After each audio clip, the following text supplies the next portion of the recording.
جو خطبہ عربی میں آپ سنیں گے اس کا مفہوم یہ ہے، تمام تعریفیں اللہ تعالیٰ کے لیے ہیں جو ہمیشہ سے ہے، وہ ہر چیز کو خوب جانتا ہے، وہ حلم والا ہے، وہ بہت بخشش کرنے والا ہے، بڑا رحیم و کریم ہے، بڑی محبت والا ہے۔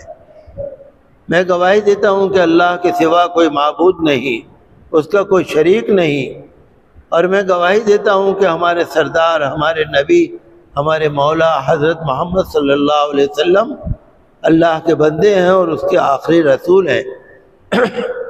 اللہ کے بندوں، اللہ تعالیٰ نے تم پر بہت احسان کیے ہیں۔ اللہ کے احسان کو اگر تم گننا چاہو گے نہیں گن سکتے۔ آج بھی اللہ کے احسان تم پر برابر ہو رہے ہیں۔ اللہ کا شکر ادا کرو، دین کو سمجھو اور دین پر عمل کرو۔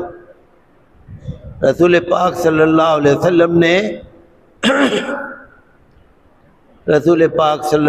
وسلم نے خطبہ حجۃ الوداع کے موقع پر فرمایا،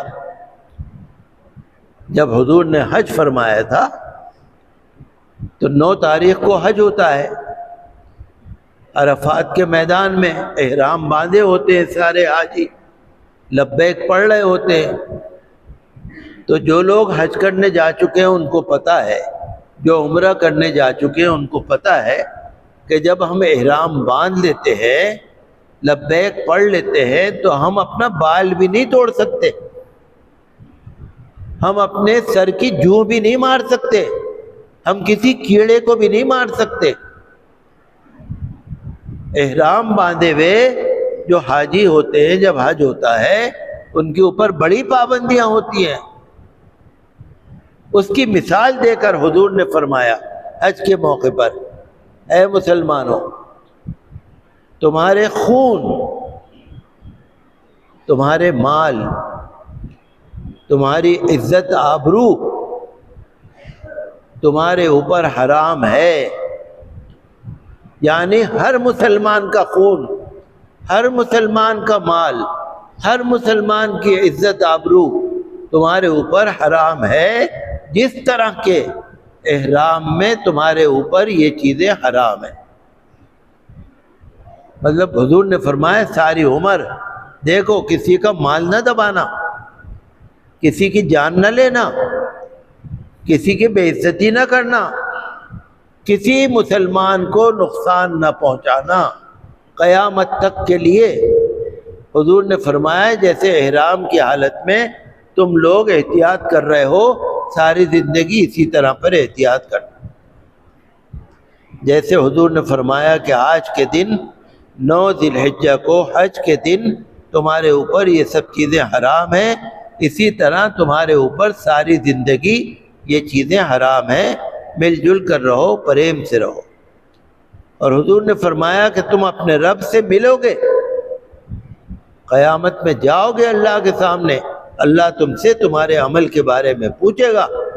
دیکھو میرے بعد گمراہ نہ ہو جانا کہ ایک دوسرے کی گردن مارو، ایک دوسرے کا مال چھینو۔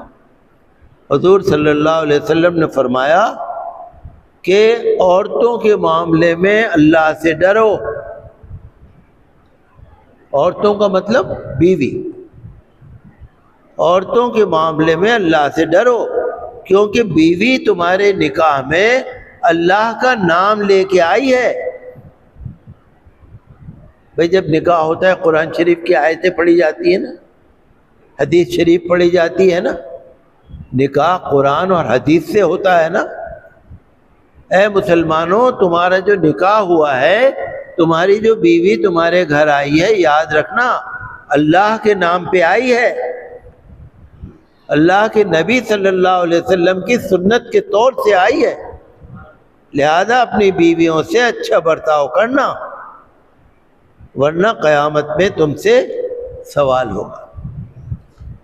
ہمارے اوپر، سب کے اوپر لازم ہے کہ ہم اللہ اور اس کے رسول کی فرما برداری کریں، دین میں بھی اور دنیا میں بھی اور آخرت میں بھی۔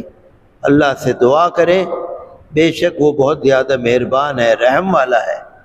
پناہ مانگتا ہوں میں اللہ کی شیطان مردود سے قرآن کریم نے فرمایا ان بطش ربک لشدید، اے مسلمانوں جان لو اللہ کی پکڑ بہت سخت پکڑ ہے، اللہ کی پکڑ بہت سخت پکڑ ہے، یاد رکھو۔